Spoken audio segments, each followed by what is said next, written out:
괜찮습니까? 네, 식사를 하게 되면 어떻게 되죠?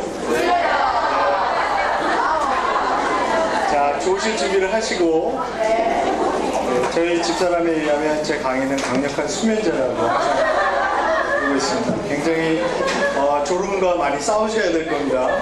네, 마음을 단단히 먹으시고, 예, 오후 강의 시작하겠습니다.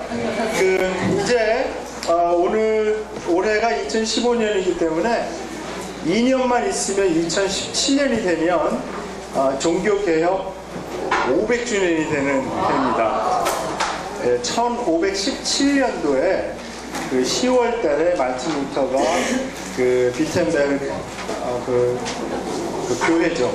그 당시 성당인데 그 문에 95개조의 항의문 그것을 내걸고 종교개혁을 시작한 지 이제 500주년이 되는 해인데요. 지난 가을에 독일에서 집회 요청이 있어서 갔다가 너무나 가보고 싶었던 비텐베르 거기에 갈 수 있었습니다. 가서 여러 가지 지금 이제 2년 후에 500주년 기념 행사를 하기 위해서 그 교회 자체를 막 대대적으로 막 수리하고 보수하고 있는 바람에 자세히 보지는 못했습니다. 전부 다 다 가려놓고 그러고 있었는데 참 감회가 새로웠습니다. 그런데 그 말틴 루터가 항거했던 그 당시 교회, 우리가 보통 이제 천주교회라고 부르는 종교개혁 전이니까요.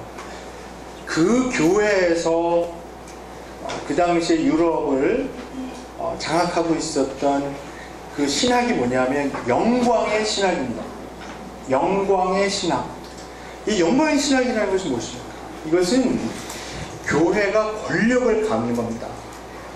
그리고 사실 그 당시 너무 오랫동안 이 유럽에서 이 교황의 허락이 없이는 왕으로 추대받지도 못하는 그런 현상이 오래 있었습니다.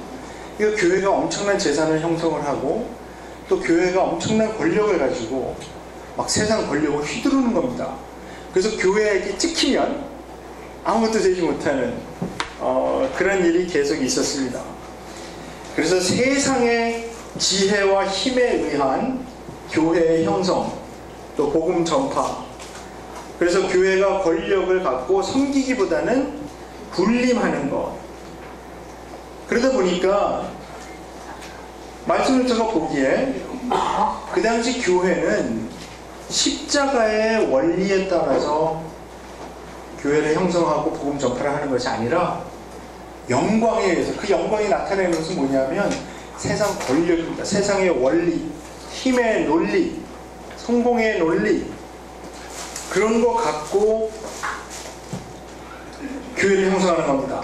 그리고 그것이 마치 복음이냐, 그것이 바로 하나님께서 원하는 세상에서의 성공이냐, 그렇게 주장했습니다.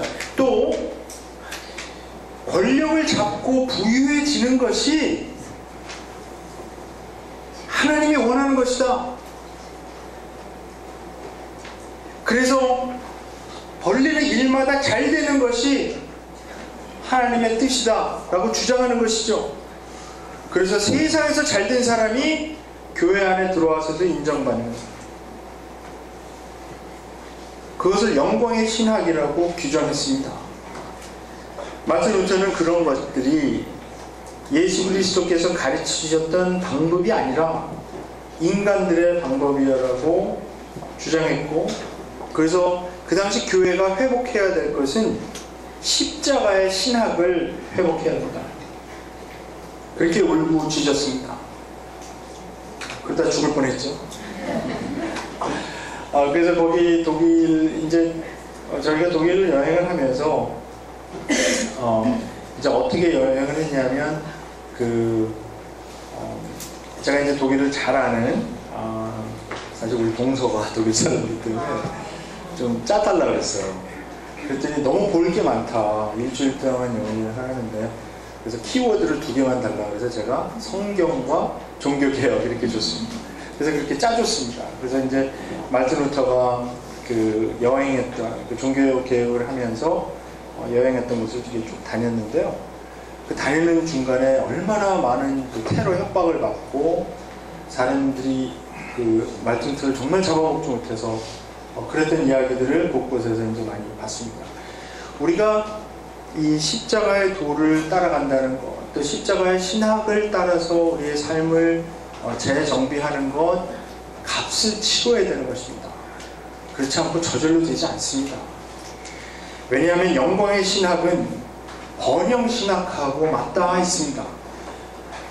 사실 현대에서는 사람들이 영광의 신학이라고 부르지 않죠. 그러나 이 새로운 모습으로 나타났습니다. 그 새로운 모습으로 나타난 영광의 신학이 바로 번영 신학이라는 것입니다. 하나님께서 우리에게 복 주시기 원하는데 그 하나님이 복 주시기 원하는 그 내용이 첫째는 물질, 두 번째는 건강, 세 번째는 이 세상에서의 성공입니다. 사람들이 이렇게 번영신학에 빠져들면서 교회가 썩기 시작합니다. 십자가가 가리워지고 그러다 보니 어떤 현상이 일어나냐 하면 그래도 상대적으로 좀 더 순수한 젊은이들은 이런 신학이 이해가 되지 않습니다. 종교라고 하면 그러니까 뭐 기독교라고 할 것까지도 없고 종교라고 하면 세상과 좀 다른 점이 있어야 되는 것 아닌가? 젊은이들이 그렇게 생각하는 거죠. 그런데 교회를 다닌다는 사람들이, 예수를 믿는다는 사람들이 세상 사람들과 별 다른 것이 없습니다. 원하는 것, 복받기 원하는 것, 잘되기 원하는 것, 별로 다른 점이 없는 그런 상태, 그런 모습을 보면서 젊은이들이 하나 둘씩 교회를 떠나기 시작했습니다. 제가 이제 우리 한국의 젊은이들이 얼마나 교회를 떠났고 복음을 떠났는가를 느끼는 것은 뭐냐면, 제가 지금 섬기고 있는 제가 주중에는 이제 학교에서 가르치지만 주말에는 그 콜로라도 주립대학에 있는 캠퍼스에서 목회를 지금 하고 있습니다. 한 2, 3년 됐는데요. 거기에 이제 유학 오는 유학생들이 있습니다. 뭐 학부로 오는 학생들도 가끔은 있지만 대부분 이제 대학원 학생들인데요. 100명 한국에서 유학 오면 1명 정도 예수 믿는 청년이 있을까 말까 합니다. 지금 현실이 지금 그렇게 되어 있습니다. 그리고 그 1명마저도 사실은 뭐 예수님을 깊게 믿는 것이 아니고 교회를 다녀본 경험, 그리고 이 친구들이 가지고 있는 어떤 기독교라든지 교회라든지 이러한 이미지가, 자기들이 생각하는 그 이미지가 아주 부정적입니다. 그래서 개독교라고 부르잖아요. 젊은이들은 그냥 뭐 아무 거리낌 없이 개독교라고 부릅니다. 개독교인들, 그냥 탐욕, 교회 다니는 사람들, 욕심 많은 사람들, 자기가 많이 받았는데도 불구하고 남이 가진 것을 부러워하면서, 그래서 정말 이미 받은 것은 또 누리지도 못하고 그렇게 사는 사람들, 그런 모습을 보면서 나는 저런 종교 믿지 않겠다, 그런 생각. 요즘 현대에 등장한 무신론은 그 전에 등장한 무신론하고는 질적으로 다릅니다. 그 전에 등장한 그 사람들이 추구했던 무신론은 어떤 거냐면 철학적으로, 이론적으로 하나님이 있느냐 없느냐 이런 걸 따지는 겁니다. 그래서 철학적으로 아무리 생각을 해봐도 이런 현상을 보고 생각해 보니까 하나님이 없다라는 쪽이 더 논리적인 것 같고 더 과학적인 것 같고, 이렇게 어떻게 보면 좀 순수하게 따지는 거죠. 이게 유신론이냐 무신론이냐 해서 신의 존재가 있느냐 없느냐 이런 걸 따지는데, 지금 21세기에 새롭게 등장한 무신론은 무시무시한 무신론입니다. 이 사람들이 주장하는 것은 뭐냐 하면요, 종교는 해악이다. 그러니까 특히 서구에서 얘기하는 것은 뭐 대부분 기독교죠. 기독교는 인류 문명에 해를 끼치는 종교다, 이렇게 나가는 겁니다. 그렇기 때문에 기독교를 뿌리 뽑아야 된다는 쪽까지 주장을 합니다. 그래서 이 사람들이 여러 가지 이론으로 이야기합니다. 그동안 역사에서 보여져 왔던 교회가 저지른 잘못들, 뭐 십자군 전쟁부터 시작해서 뭐 종교개혁이 일어나기 전까지 교회가 부패하고 면죄부 팔아먹고 막 사람들을 억누르고 마녀 사냥해서 화형시키고 자기들하고 예를 들어서 나중에 천주교하고 기독교하고 서로 의견이 다르다고 믿음이 다르다는 이유로 서로를 막 학살하고 죽이고 이런 역사의 아주 안 좋은 면들만 쭉 연구해서 딱 열거해 놓고 봐라. 종교가 인류가 발전해 나가는데 전혀 도움이 되지 못하고 특히 기독교는 정말 나쁜 종교. 그래서 이 사람들이 주장하는 것이 이것입니다. 기독교회가 가르친 것을 잘 봐라. 기독교회는 두 개를 부추긴다. 하나는 탐욕을 부추긴다. 사람들이 가지고 있는 욕망을 자극해서 더 잘 살 수 있어, 더 많이 가질 수 있어, 더 높이 올라갈 수 있어, 그런 거를 교회에서 가르친다는 겁니다. 그래서 사람들의 그 성공에 대한 더 많이 갖고 싶어하는 그 욕망, 그것을 탐욕으로 만들어버리는 그런 종교다, 기독교는. 그런데 아니야, 우리 기독교 그렇지 않아 하고 얘기하기에는 정말 교회에서 그렇게 가르치는 분들이 있거든요. 그러니까 이게 논쟁을 하면서 좀 이렇게 뻘쭘합니다. 두 번째는 이 사람들이 주장하는 것은 교회에서 가르치는 걸 봐라. 이 사람들은 두려움을 갖고 장난친다. 사람들을 공포에 질리게 한다. 그러니까 사실 성경에 나와 있는 예수님의 재림을 얘기할 때는 항상 기쁨으로 주여 어서 오시옵소서. 초대교회에서부터 기다린 것은 주님께서 다시 오셔서 정말 이 하나님의 나라가 이 땅에 완성되도록 기쁨으로 기다렸는데, 그러나 이 뒤틀려진 종말론은 뭡니까? 사람들에게 겁을 줍니다. 666.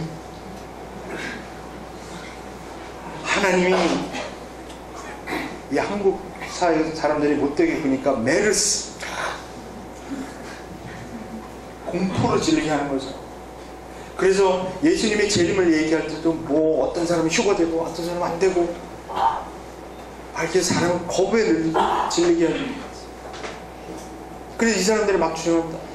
종교인들이 하는 행동을 봐라. 저 사람들은 한쪽으로는 탐욕을 일으키는, 소위 말하는 자기들의 복음을 전했다가 그것과 또 이 밸런스를 맞춰서 사람들을 공포에 질리게 하는 걸로 이 두 가지로 사람들을 붙잡고 있다. 그래서 사람들을 이렇게 노예로 사로잡아서 자기들이 원하는 대로 막 끌고 가고 사람들 갖고 놀고, 또 이 기독교인들을 봐라. 사람들 생각 안 하니까 헬렐레 쫓아가고, 그런 현상을 계속 보여주면서 기독교가 도움이 되지 않는다. 교회가 도움이 되지 않는다.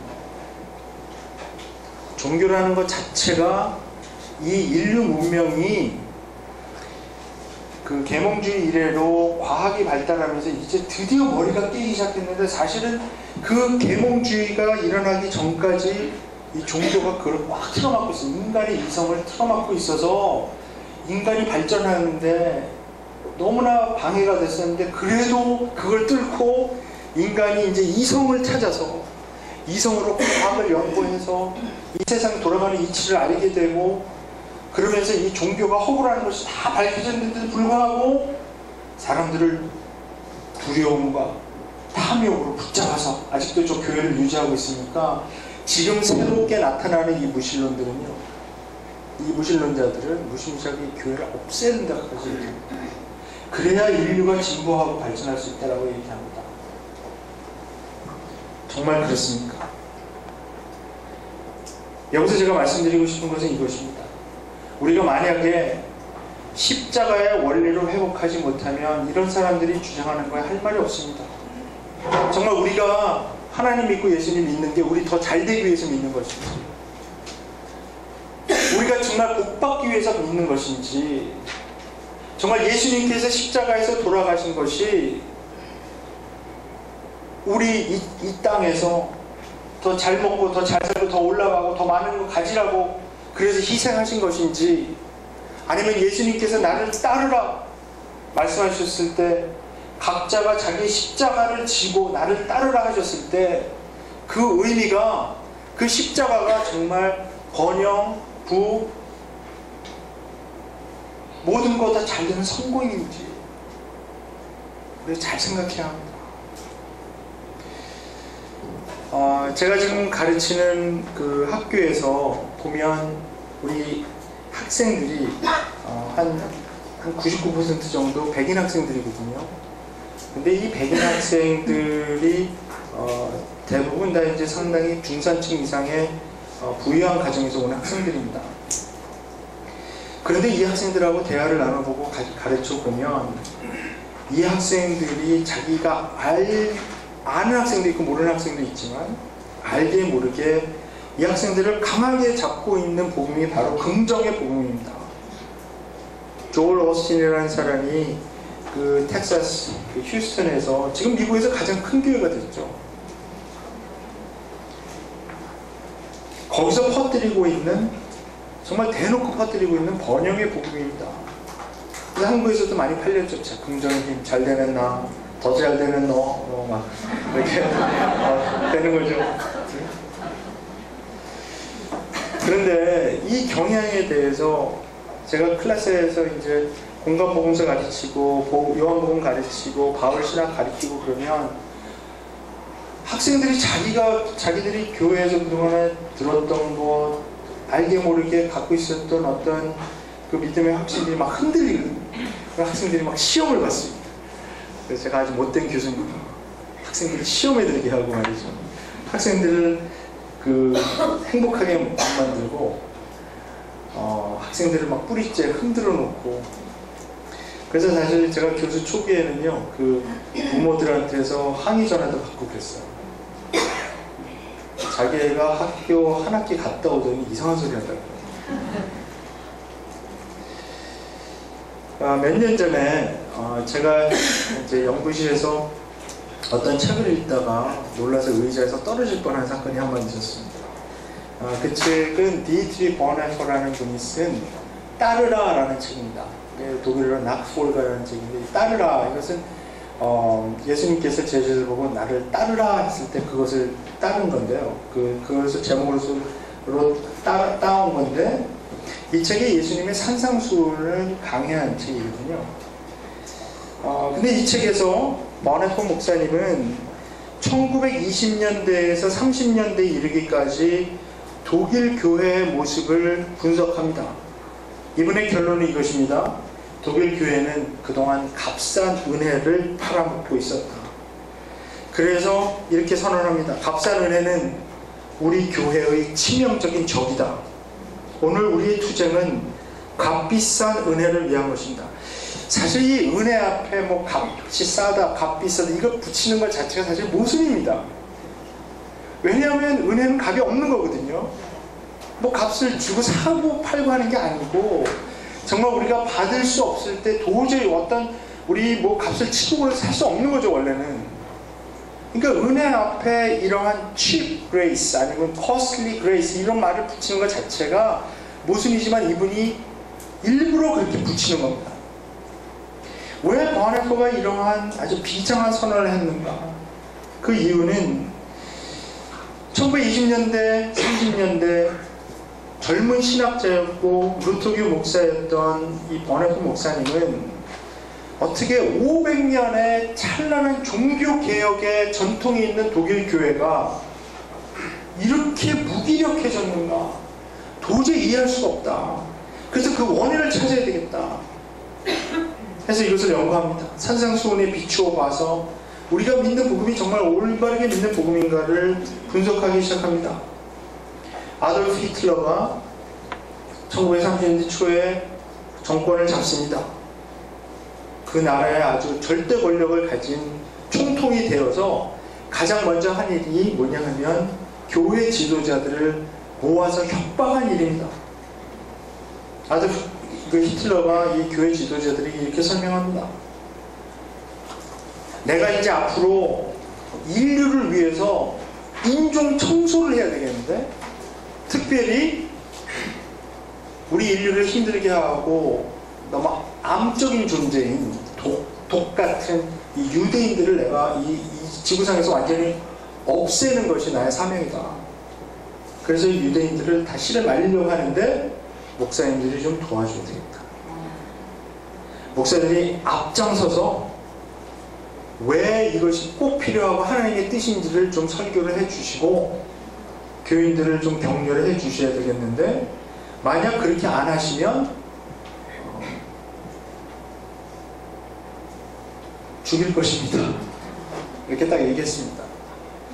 딱 한 번 협박했는데 그 자리에서 반론을 핀 목사님 한 분도 없었습니다. 다 두려움에 공포에 덜덜 떨고 있었어요. 왜냐면 이 사람이 정말 어떤 사람인지 아니까. 그래서 이 대부분의 독일교회 지도자들은 그 이후에 정말 히틀러의 충실한 개가 되어서 그가 원하는 대로 짓게 됐습니다. 소수의 목사님들 또 지도자들, 평신도들이 모여서 고백교회라는 것을 지하교회를 형성합니다.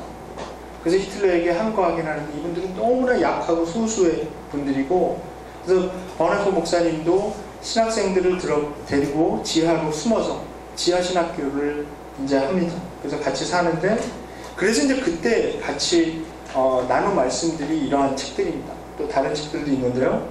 자, 버네코 목사님이 알기 원했던 것은 어떤 과정을 거쳐서 이렇게 무기력한 교회와 지도자들이 될 수 있었겠는가? 결론적으로 말씀을 드리면 그동안 독일 교회가 오랫동안 외쳤던 값싼 은혜 때문이라는 것입니다. 값싼 은혜가 무엇입니까? 버네코 목사님은 이렇게 정의합니다. 값싼 은혜는 희생 없는 은혜, 회개함 없는 은혜, 제자도 없는 은혜, 포기 없는 은혜, 그것을 사람들에게 팔아먹었다라는 거죠. 자, 이 값싼 은혜를 잘 선포하기 위해서 1920년대와 30년대의 독일 교회의 예배는 두 가지를 강조하고 있었다고 분석합니다. 첫째는 예배 형식에 있어서 감정에 호소하는 예배 형식을 발전시켰다. 그러니까 사람들이 교회에 와서 기분 좋게 즐기다 갈 수 있게 모든 교회 건축과 교회 음악, 그것들을 미적인 감각에 호소하는 것으로 집중해서 만들어 놨다는 것입니다. 그래서 지금도 뭐 많이 폭격으로 많이 부서지긴 했지만 지금도 남아있는 그 독일 교회의 멋진 그 성당들, 옛날 교회들이 있습니다. 한쪽으로 스테인 글라스가 쫙 펼쳐져 있고요. 아주 높게 만들어놨죠. 너무너무 웅장하게 만들어놨는데 지금 뭐 텅텅 비었죠. 텅텅 비었죠. 그렇게 엄청난 돈을 들여서 그렇게 뭐 지금 돈으로 따지면 수천억 원씩 들여갖고 그 큰 교회 만들어놨는데 지금 거기 몇 명씩 예배 보나요? 10명, 20명 할아버지 할머니들 쪽 구석에 앉아서 이렇게 예배 보고 그냥 관광지가 돼버린 거 아닙니까? 교회 역사에서 계속 일어나고 반복되는 현상 아닙니까? 근데 한국 교회는 그거를 뻔히 보면서도 우린 한다. 한다면 한다. 막 했죠. 지금 현재 상태로 가는 것을 보면 지난 10여 년간 한국의 개신교인 숫자가 500만 명이 줄었다고 말하는 분들도 있고요. 이 추세는 젊은이들로 내려갈수록 더 심각해지는 거죠. 제가 아까도 말씀드렸지만 지금 어떤 교단의 경우 주일학교가 아예 없는 교회의 숫자가 주일학교가 있는 교회보다 더 많아졌습니다. 지금 이런 현상은 앞으로도 계속 될 거고요. 제가 볼 때는 완전히 갑자기 변하지 않는 한은 주일학교가 없다는 얘기는 뭐냐면 교회에서 아이들이 없어졌다는 얘기인데요. 우리 이 기독교의 역사를 보면 이 10대에서 예수를 믿으니까 10대 전에 예수를 믿는 비율에서 또 10대로 가서 예수를 믿는 비율이 반이 되고 10대에서 20대로 넘어가면 또 그것의 또 반입니다. 10대에서 30대로 넘어가면 거기에 또 반응이 이런 식으로 줄거든요. 그러니까 나이가 들면 들수록 예수님 믿고 변화되는 것은, 그러니까 확률상으로만 보더라도, 그냥 숫자적으로만 보더라도 점점 힘들어집니다. 그러면 100명 전도해서 한두 명 믿을까 말까 한 이런 현상이 자꾸 일어나는 건데요. 그러면 어렸을 때 신앙을 갖지 못한 상태로 지나가 버리면, 그 황금기를 지나가 버리면 그 다음에는 예수 믿기 점점 힘들어진다는 거죠. 그러면 지금 교회에 일어나는 현상들을 보면 앞으로 한국교회에 10년, 20년, 30년 지나게 되면 어떤 현상입니까? 교인 숫자는 줄게 되어 있습니다. 지금 어린 아이들이 믿지 않고 부모들이 아예 교회 안 보내는 부모들도 많이 있고요. 뭐 대학 가서나 교회 가라 이렇게 하니까 아이들이 바보니까 대학 가서 자유가 생겼는데 왜 교회 갑니까? 그렇게 되니까 젊은 아이들은 점점 줄어지죠. 저 큰 교회 누가 채울 건지 정말 미스터리죠. 앞으로 금방 10년, 20년, 30년만 지나면 이렇게 큰 건물 지어놓는 게 얼마나 의미가 없는 것인지를 아마 그분들도 알 텐데 왜 그러는 거죠? 논리적으로 이해가 안 되는 건데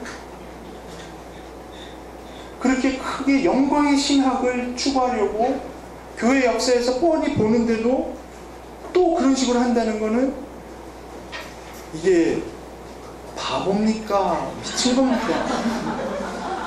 아니, 저의 머리로는 이해가 안 돼요. 정말 이해가 안 돼요.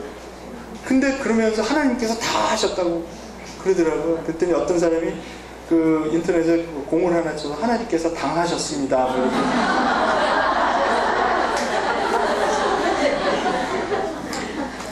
자, 그래서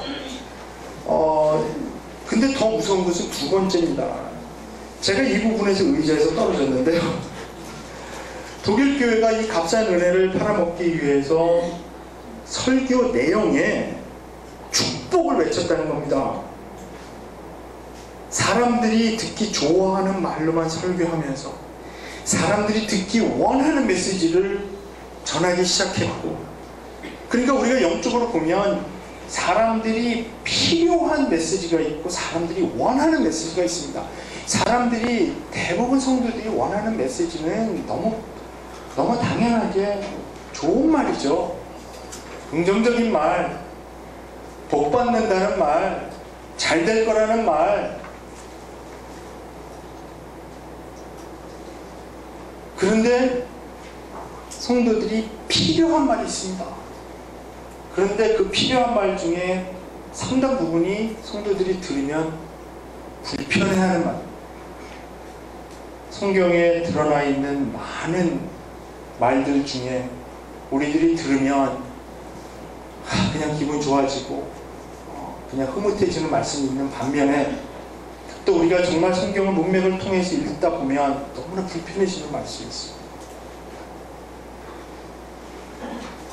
헌신하라는 말, 주님께서 십자가 지고 따라오라는 그런 말씀, 그 아들의 영광에 참여하기 위해서 우리가 그 아들과 함께 고난도 같이 받아야 하리라.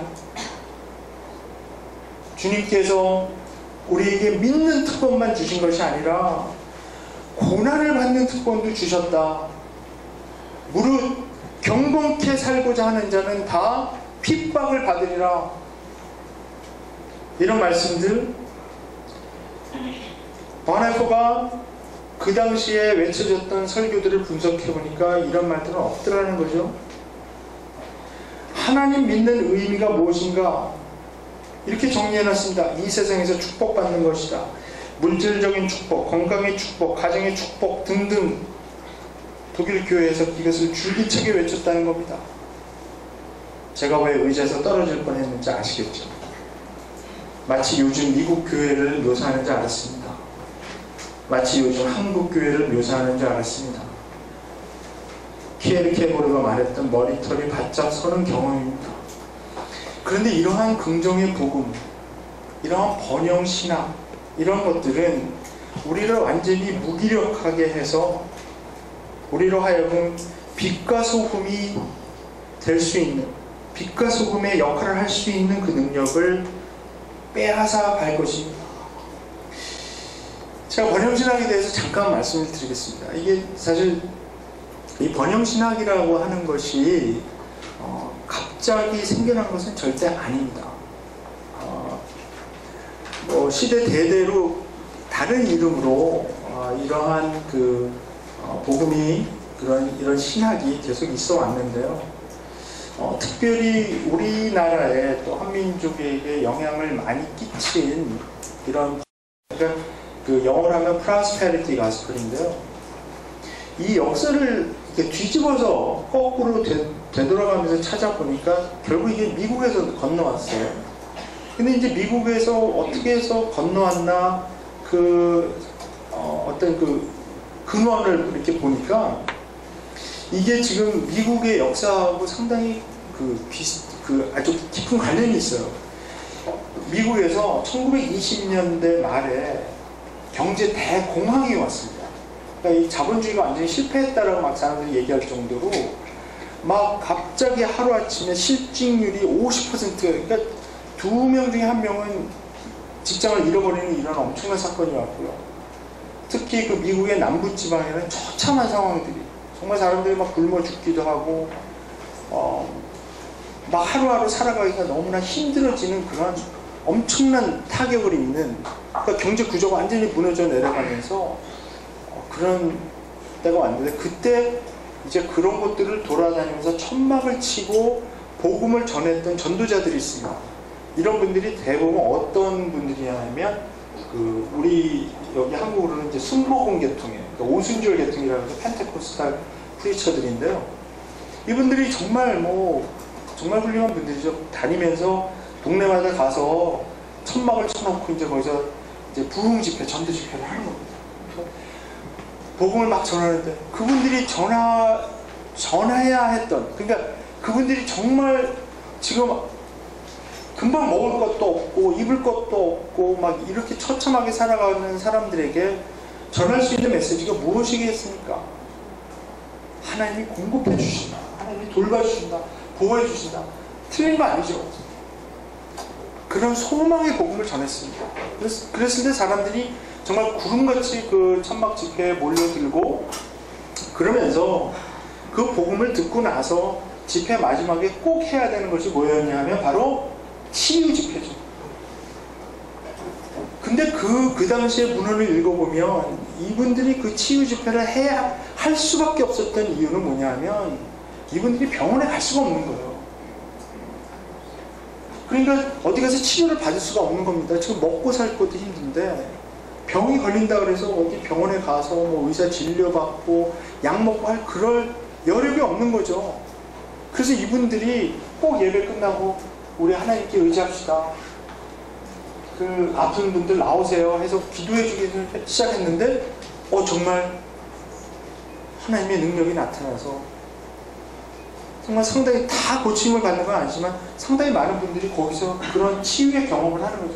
그러면서 그게 이제 펜테코스탈 이제 순복음 계열의 그런 교회가 형성되고 교단이 이제 커지는 그런 이제 역사가 있었고요. 근데 거기서 이제 굉장히 영향을 받고 거기서 열심히 활동하던 분들 중에 이제 상당한 분들이 이제 한국에 선교사를 오게 되죠.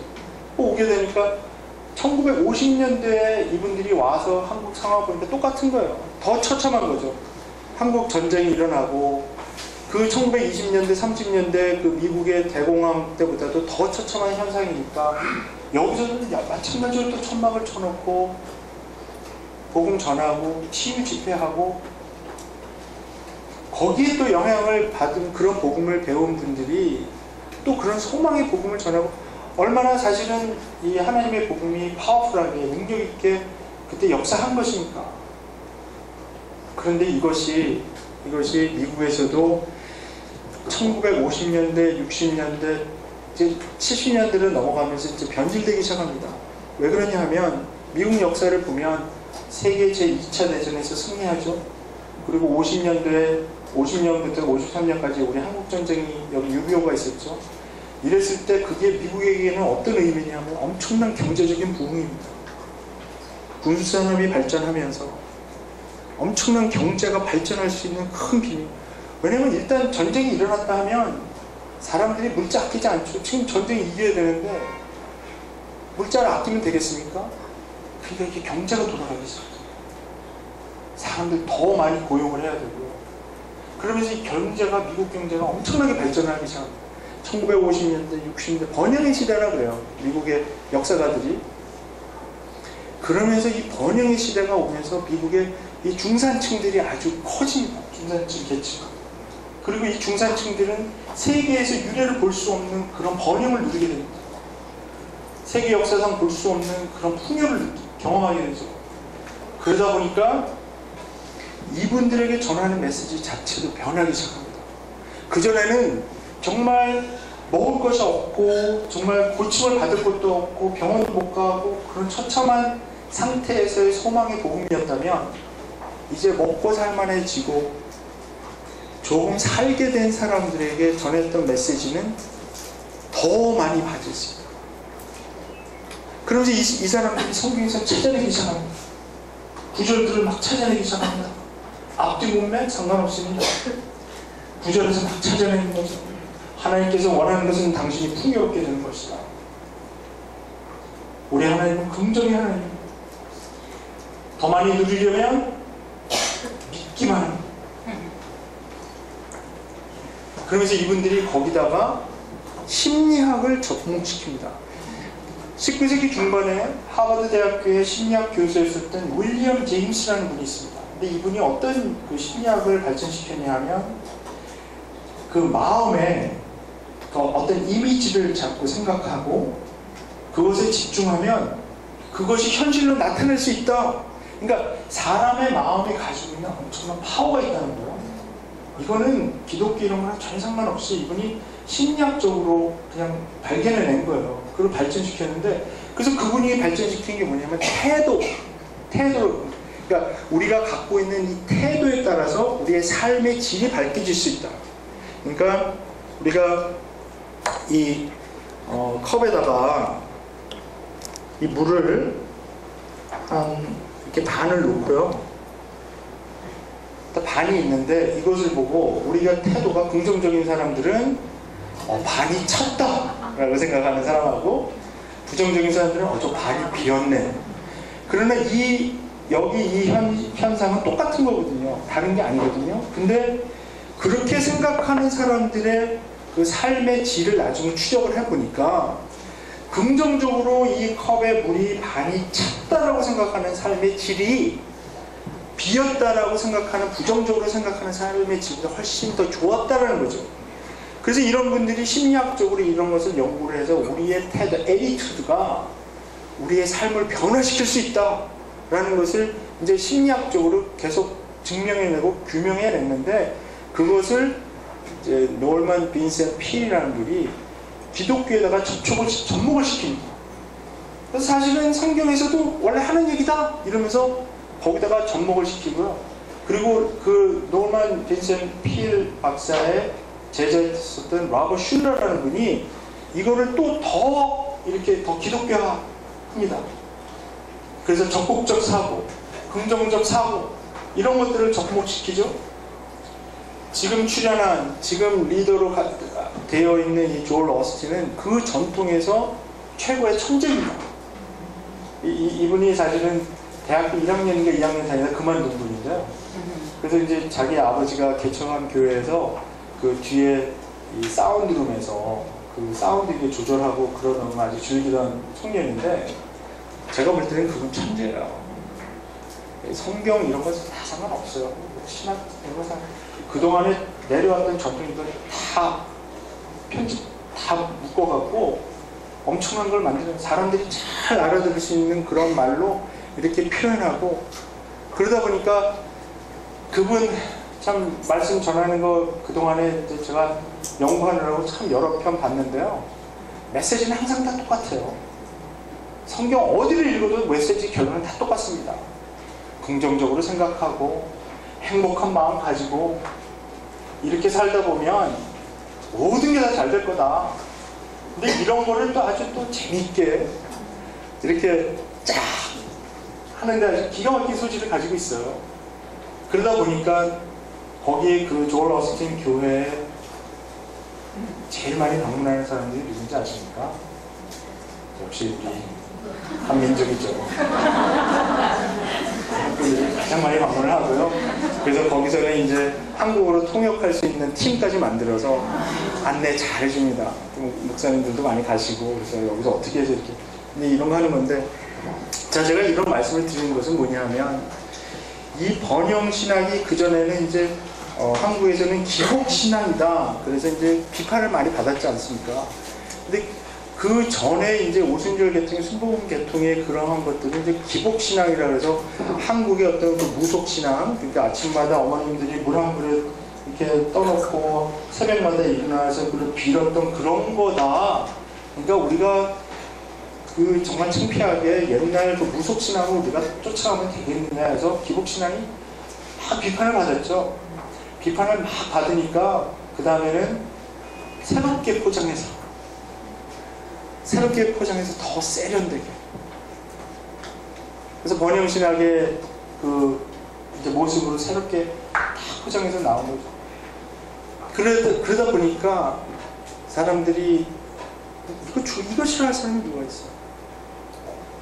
정말 뭐 저도 목사지만 저 돈 좋아합니다. 돈 싫어하는 사람이 누가 있어요? 좋은 차 싫어하는 사람이 누가 있어요? 좋은 집 싫어하는 사람이 누가 있어요? 이건 다 그냥 우리들이 갖고 있는 이제 이런 본성인데요. 근데 번영신앙에서 너무나 무서운 것은 뭐냐면 이런 욕망을 부추긴다는 거죠. 하나님의 이런 거예요. 그래서 하나님 믿고 예수님 따라간다는 의미는 이 세상에서도 너무 잘되고 모든 거 다 누리고 그 다음에 죽은 다음에도 천국이라는 곳에 가서 좋은 자리도 또 마련해 놨고 그거 보험도 또 들어놨고 사고보험 그래서 그거 보험도 들어놨고 그러면은 그거 믿음으로만 된다면서 이렇게 생각하는 거죠. 그건 행위로 되는 게 아니라 믿음. 그건 믿음은 뭐냐? 관념이죠, 관념. 머리로 나 그거 동의하고 받아들였어. 예수님이 나를 위해서 죽으셨고 부활하셔서 나 그거 받아들였어. 그러면 그게 믿음이래. 그럼 난 그건 됐네. 그러면 나 죽은 다음에 죽어서 천국이라는 건 좋은데 또 예수님이 그 맨션을 많이 지어놔주셨으니까 그 중에서 하나 차지하고 살 수 있고 그러면 거기 가기 전에 이 남아있는 곳 우리 사는 동안에는 여기서도 또 긍정적으로 살면 또 좋은 거 다 누리고 살 수 있다고 이렇게 그 공식이 딱 이루어지니까 그게 엄청난 인기를 끄는 거죠. 미국에서도 그렇고 한국에서도 그렇고 제가 중국에 가서 강의하는데 중국 사람들도 좋아하더라고요. 중국 사람들도 너무너무 좋아해서요. 제가 몇 년 전에 한 번은 강의를 하다가 쉬는 시간에 그 중국 가정교회 지도자 하시는 한 분인데 이분은 대학원까지 나오고 참 아주 인텔렉츄얼한 그 똑똑하신 분이에요. 그래서 제가 한자 이런 거 막 물어보고 그러는데 근데 이분이 쉬는 시간에 그런 걸 물어보더라고요. 저한테 조엘 오스틴 책이 중국에서도 굉장히 인기가 있는데 어떻게 생각하냐고. 그래서 이거 토론을 했습니다. 말도 안 된다. 이게 세상에서 잘못도 잘 사는 것이 십자가의 신학을 의미한다면 이건 복음이 아니다. 그래서 막 신랄하게 막 이렇게 얘기를 토론하고 그랬는데 그 친구가 저한테 결정적인 질문을 했습니다. 한국 교인들은 이런 책 안 좋아하죠? 그러니까 이 중국 분들이 이 한국 그리스도인들에 대한 정말 막연한 존경심이 있어요. 이분들이 어떻게 생각하냐면 한국의 그리스도인들은 고난을 아는 분들이고 정말 복음을 위해서 사시는 헌신된 분들이고 그래서 하나님께서 이렇게 교회를 크게 성장시켜 주시고 세계 선교 미국 다음으로 선교사 제일 많이 보낸 나라 정말 막 아시아에서는 처음으로 전 인구의 50%가 넘어서 기독교 국가가 될지도 모르는 나라 한동안 막 그럴 때가 있었거든요. 한동안 지금은 많이 사그러졌지만 그러니까 중국 교인들이 한국 교회를 바라볼 때 그리고 또 우리 한국 교회에서 중국의 선교사님들 얼마나 많이 보냈습니까? 지금도 많이 사역하고 계시죠. 그러니까 이분들이 한국 교인에 대한 이런 영적인 존경심이 있거든요. 그래서 이 중국 분들이 정말 자존심 센 분들 아니에요. 그렇지만 한국 분들한테는 이 성경에 대해서, 기독교에 대해서는 한국 사람들한테 배우려고 합니다. 그래서 강의, 이 기회가 굉장히 많은 거죠. 한국 분들이 가서 강의하겠다고 다 웰컴입니다. 그래서 가르쳐 주십시오. 너무 겸손하게 잘 배웁니다. 그러니까 이분들이 갖고 있는 그런, 좀 심하게 말하면 오해가 있는 거죠. 한국 분들은 이런 긍정의 복음, 번영신학 이런 거 유치하게 안 좋아하겠죠. 제가 어떻게 거기서 거짓말 하겠습니까? 네, 한국에서는 이런 책 안 팔려요. 한국 사람들은 이런 거 유치해서 안 봐요. 한국 사람들은 못 받는 거 이거는 세상에서나 추구하는 거지. 이걸 어떻게 기독교인이 쪽팔리게 못 받겠다 그럽니까? 그렇게 얘기할 수 없었죠. 제가 고백을 하고, 아닙니다. 한국 사람들 몇백만 권 팔리는 베스트셀러입니다. 한국에서도 집집마다 그거 꽂혀 있지 않은 집은 없는 것 같습니다. 그랬더니 그분이 참 충격을 받더라고요. 한국교인들도 넘어갔구나 막 이러면서. 자, 제가 십자가의 도를 이제 말씀을 드리면서 제일 먼저 고려해야 할 부분이 바로 십자가의 의미인데, 제가 이제 지난 시간, 첫 시간에 십자가의 의미를 세 가지로 정리해서 말씀드렸습니다. 하나님의 사랑, 하나님의 정의, 하나님의 승리. 그런데 우리는 이 십자가를 볼 때 너무나 쉽게 우리의 영혼 구원을 위한 방편으로만 간주해버립니다. 그러니까 예수님께서 십자가에서 그 보혈을 흘리셨다. 그 보혈이 우리의 죄악을 씻었다. 그러니까 십자가의 용도, 그러니까 십자가가 우리에게 주는 가장 큰 의미는 우리의 죄악을 씻은 것이다. 잘못된 거 아닙니다. 실제입니다. 예수님께서 십자가에서 그 흘리신 그 피가 없었다면 우리가 구원받는 거 불가능합니다. 예수님의 그 희생이 없었다면 우리의 죄악이 그냥 남아있을 것입니다. 그러나 예수님께서 그 십자가에서 흘리신 피 때문에 우리가 구원을 받고 죄를 씻을 수가 있었습니다. 그러나 우리는 너무 거기에만 집중한다는 거죠. 그래서 얼마 전에 돌아가신 달라스 윌러드라는 그 철학자이시면서 정말 그 아주 좋은 선생님이셨는데, 그분이 뭐라 그러냐면 미국의 그리스도인들은 뱀파이어 그리스도인들, 피에만 관심. 그 뱀파이어들이 밤에 나타나서 피 빨아먹잖아요. 그 정도로 심하게 비판합니다. 왜 그렇습니까? 우리가 너무나 예수님께서 십자가에서 흘리신 그 피에만 관심이 있고, 그 십자가가 우리의 생활에 주는 실제적인 의미에 대해서는 관심이 없기 때문입니다. 십자가에서 흘리신 피로 우리가 죄사함 받는 것은 사실이지만, 그러나 또한 예수님께서 지고 가신 그 십자가는 우리가 어떻게 살아야 할까, 삶의 방식을 제시하고 있는데, 그것을 우리가 애써 무시하고 있다는 것입니다. 실제로 예수님의 십자가는 우리가 어떻게 살아야 할까, 삶의 방식, 영어로 표현하면 패러다임을 제시합니다. 우리 고린도전서 1장 18절부터 25절까지 먼저 한번 보겠습니다. 자, 2시 21분인데요. 우리 그 3시까지 제가 강의를 하겠습니다. 그래서 제 생각엔 한 번 또 쉬면 시간이 또 너무 많이 갈 것 같으니까 그냥 쉬지 않고 가겠습니다. 어떻게 조르마하고의 싸움에서 이기고 계십니까? 네. 정말? 네. 한번 뭐 너무 힘드신 분들은 기지개도 좀 피시고, 옆에 분들 좀 때리시기도 하시고, 꼬집기도 하시고, 또 스트레칭도 좀 하시고요.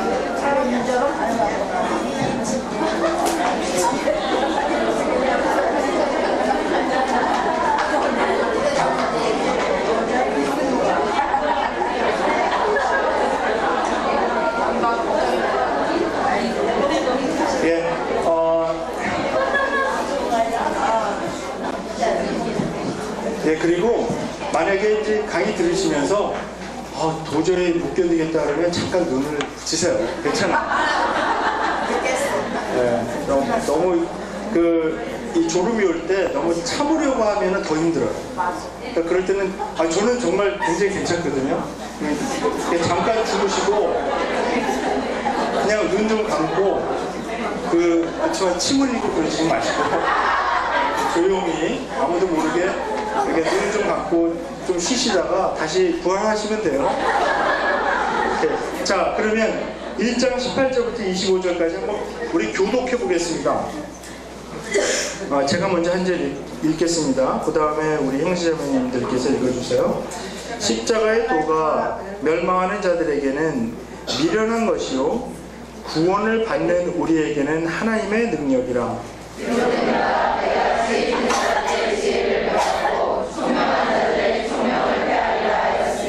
지혜 있는 자가 어디 있느냐? 선비가 어디 있느냐? 이 세대의 변론가가 어디 있느냐? 하나님께서 이 세상의 지혜를 미련하게 하신 것이 아니냐? 하나님의 지혜에 있어서는 이 세상이 자기 지혜로 하나님을 알지 못하도록 하나님께서 선비를 미련한 것으로 믿는 자들을 구원하시기를 기뻐하셨도다. 유대인은 표적을 구하고 헬라인은 지혜를 찾으나 우리는 십자가의 도가 긴 그리스도를 전하니 유대인에게는 거기 있는 것이요 헬라인에게는 미련한 것이오되 오직 부르심을 받은 자들에게는 유대인이나 헬라인이나 그리스도는 하나님의 능력이요 하나님의 지혜니라. 하나님의 어리석음이 사람보다 지혜롭고 하나님의 약하심이 사람보다 강하니라. 네. 여기 십자가의 도라고 했을 때 이 도라는 말씀은 제 이름이 김도현인데요. 길도자입니다. 근데 여기서 도라고 표현된 번역된 이 단어는 우리가 잘 아는 로고스라는 단어입니다.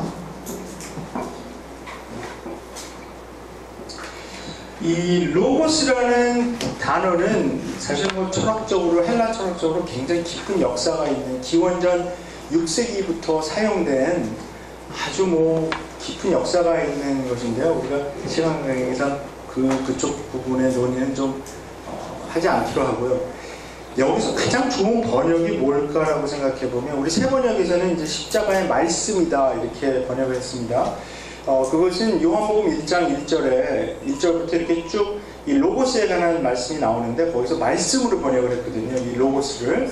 그래서 태초에 말씀이 계시니라 이 말씀이 하나님 쭉 나가는데 그래서 그 말씀을 했는데 그거보다는 제 생각에는 원리라고 번역하면 제일 좋을 것 같아요. 그러니까 어떤 십자가의 원리가 있다는 겁니다. 그러니까 십자가를 통한 어떤 삶의 원리 그게 있는데요. 그러니까 사실 어떻게 보면 되돌아가면 이 십자가의 도다 딱 이렇게 번역한 것이 사실 멋진 번역인 것 같아요. 근데 이 도를 또 도교나 이런 도 닦는 분들 또 오해하기 쉽죠. 성경에 우리 도교가 있다 그러면서 또 오해하기 쉬운데 그래서 그렇긴 하지만 우리 선조들이 생각했던 어떤 이 도, 원리 그런 것을 생각하는 건데요. 십자가의 원리는 뭡니까? 십자가를 통해서 하나님께서 구원하시는 원리.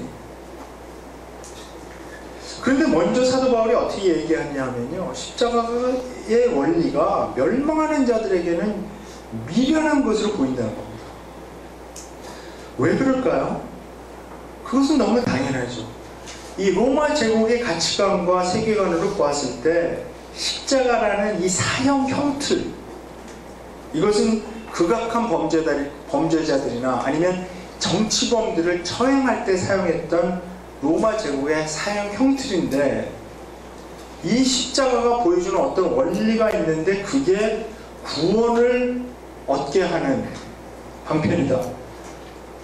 어리석어 보이죠. 그래서 멸망하는 자들에게는 미련한 것, 어리석음, 모리아라고 합니다. 모리아. 반지의 제왕 보셨나요? 모리아.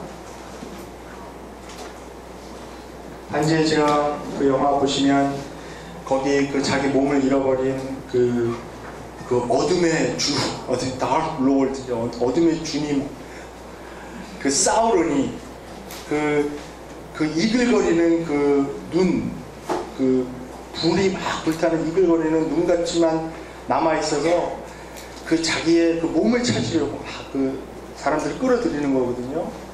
그 사우론이 있는 산의 이름이 바로 모리아입니다. 어리석은 거죠. foolishness. 미련한 거. 당연하죠. 이 사람들이 생각하기에 어떻게 그런 것에서 구원을 얻을 수 있는가. 그러니까 당연히 이것은 어리석은 것이고요. 바울은 그 당시 로마 제국의 가치관과 이 세계관을 지혜라는 말로 요약합니다. 이 지혜라는 것은 세상의 성공 논리죠. 더 좋은 삶을 살 수 있는 방법. 그런데 이 십자가의 원리를 들여다보면 이 십자가의 원리는 사람들의 삶을 더 향상시키는 그런 방법으로는 말도 안 되는 거죠. 왜냐하면 십자가를 지고 가는 사람은 그 십자가에 자기가 못 박히게 돼 있었거든요. 근데 어떻게 십자가에서 보여주는 원리가 지혜가 될 수가 있습니까? 그런데 바울은 강력하게 선포합니다. 그것이 바로 하나님의 지혜다. 하나님의 능력이다. 십자가의 원리는 세상의 가치관을 뒤집어 엎는 하나님의 종말론적인 계획입니다. 십자가의 원리는 그동안의 세상의 지혜가 도저히 이해할 수 없었던 그런 방법입니다. 하나님의 아들이 그 십자가에 부끄럽게 못 박혀서 처참하게 죽어가는 그 방법으로 세상을 구원하겠다. 그게 하나님의 뜻이니까 이것은 정말 하나님께서 그동안의 사람들이 가지고 있었던 가치관을 뒤집어 엎는 반전이죠. 그래서 십자가의 원리가 드러났을 때 인류는 두 진영으로 나뉩니다. 멸망하고 있는 자들과 구원을 얻고 있는 우리들, 이렇게 나누는데요. 여기에 이 문장을 우리가 좀 더 정확하게, 그러니까 아주 문자적으로 우리가 번역을 하면 어떻게 되냐면요, 십자가의 도가 멸망받고 있는 자들에게는 미련한 것이고 구원을 받고 있는 우리에게는 하나님의 능력이다. 그 두 문장 문구가 전부 현재 진행형으로 되어 있습니다. 그러니까 문제는 뭐냐면 이 멸망당한다 또 구원을 얻는다라는 것이 현재 진행형으로 이해하고 있다는 겁니다. 그러니까 이 구원의 문제를 단순히 과거형으로 볼 수만은 없다는 것이죠. 우리가 구원은 받았지만 아직 완성되지 않았습니다. 그래서 우리 현재 계속 구원을 받을 필요가 있습니다.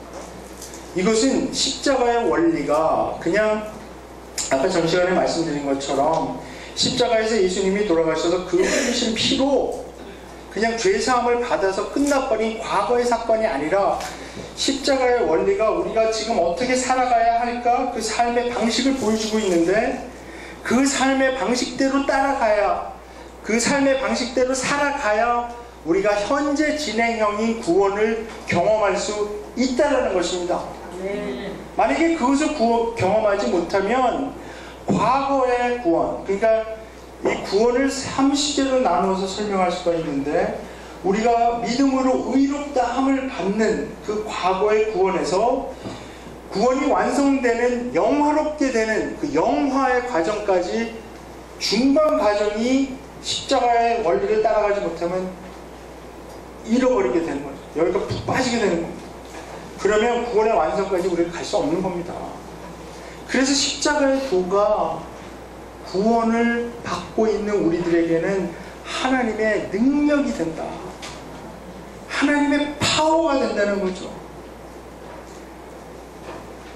우리가 구원을 천국 가는 티켓 하나 받아놓은 것으로 생각하는 것은 정말 하나님에 대한 모욕입니다. 하나님께서 우리 구원 그렇게 디자인하지 않으셨습니다. 하나님께서 우리 인간을 보시면서 너 예수님 믿어? 예수님 영접했어? 그럼 너 티켓 있어. 예약해 주시고. 너 안 믿는구나. 아웃. 이런 식으로 하는 게 아니에요. 그래서 사람들이 그냥 내가 언제 뭐 부흥회 가서 손들고 언제 가서 예수님 영접했으니까 나 구원 받았어. 그 말 자체는 틀린 건 아닙니다. 왜냐하면 구원의 3시제가 있기 때문에 과거형, 현재형, 미래형으로 우리가 다 이해를 해야 돼요. 이거를 우리가 복합적으로 이해를 해야 되거든요. 다이내믹하게. 그러면 우리가 구원을 받았어 하는 말도 사실이고, 또한 아직 구원받지 못했어 하는 것도 사실입니다. 그리고 우리는 구원을 앞으로 받을 것이다 라고 얘기하는 것도 사실이에요.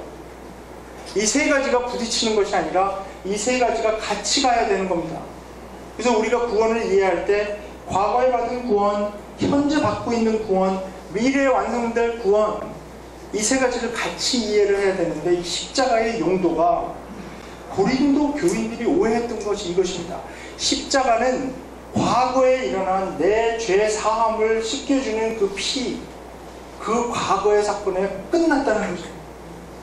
그래서 내 죄악을 씻겨줘서 내 영혼이 구원받았으니까 십자가의 용도는 끝. 그러면 고린도 교인들이 생각했던 것은 뭐냐 하면, 세상에서 가르치는 그 지혜 소피아, 그 세상의 지혜를 습득해서 그